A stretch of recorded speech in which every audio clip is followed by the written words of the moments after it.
भजन संहिता अध्याय 44। पूर्व काल का छुटकारा और वर्तमान संकट। हे परमेश्वर, हमने अपने कानों से सुना, हमारे बाप दादों ने हमसे वर्णन किया है कि तूने उनके दिनों में और प्राचीन काल में क्या क्या काम किए हैं। तूने अपने हाथ से जातियों को निकाल दिया और इनको बसाया। तूने देश देश के लोगों को दुख दिया और इनको चारों ओर फैला दिया, क्योंकि वे न तो अपनी तलवार के बल से इस देश के अधिकारी हुए और न अपने बाहुबल से, परंतु तेरे दाहिने हाथ और तेरी भुजा और तेरे प्रसन्न मुख के कारण जयवंत हुए, क्योंकि तू उनको चाहता था। हे परमेश्वर, तू ही हमारा महाराजा है। तू याकूब के उद्धार की आज्ञा देता है। तेरे सहारे से हम अपने द्रोहियों को ढकेल कर गिरा देंगे।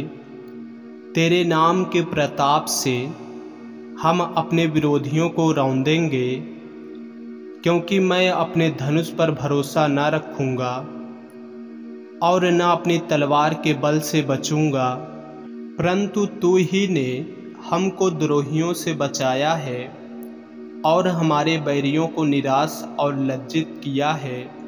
हम परमेश्वर की बड़ाई दिन भर करते रहते हैं और सदैव तेरे नाम का धन्यवाद करते रहेंगे।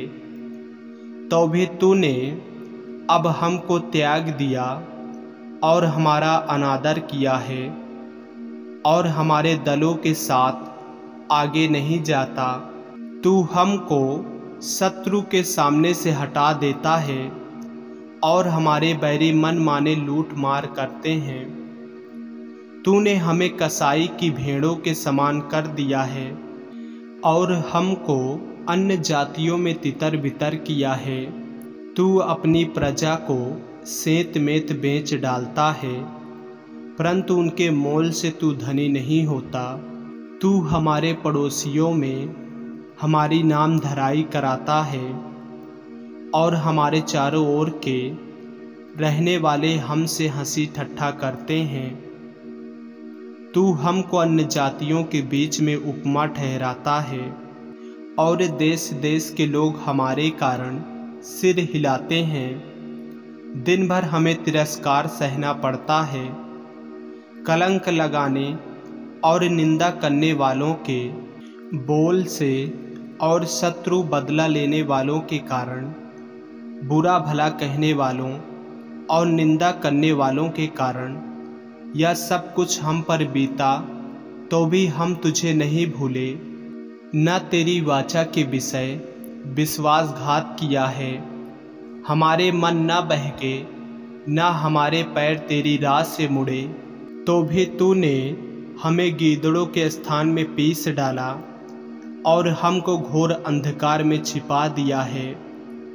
यदि हम अपने परमेश्वर का नाम भूल जाते या किसी पराये देवता की ओर अपने हाथ फैलाते, तो क्या परमेश्वर इसका विचार न करता? क्योंकि वह तो मन की गुप्त बातों को जानता है। परंतु हम दिन भर तेरे निमित्त मार डाले जाते हैं और उन भेड़ों के समान समझे जाते हैं जो वध होने पर हैं।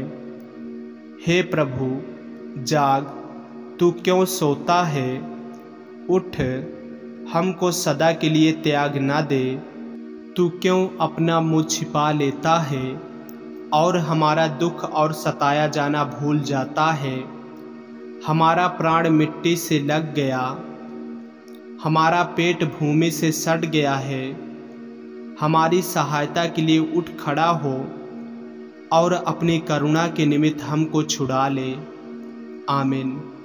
ऐसे ही वचनों को सुनने के लिए हमारे चैनल को सब्सक्राइब करें और बेल आइकन के बटन को दबाएं। और यदि आप हमारे फेसबुक पेज पर, इंस्टाग्राम पे नए हैं तो हमारे पवित्र बाइबल को फॉलो करें, लाइक करें, ताकि परमेश्वर का वचन रोजाना आप तक पहुंच सके। जय मसीह की। प्रभु आपको आशीष दे।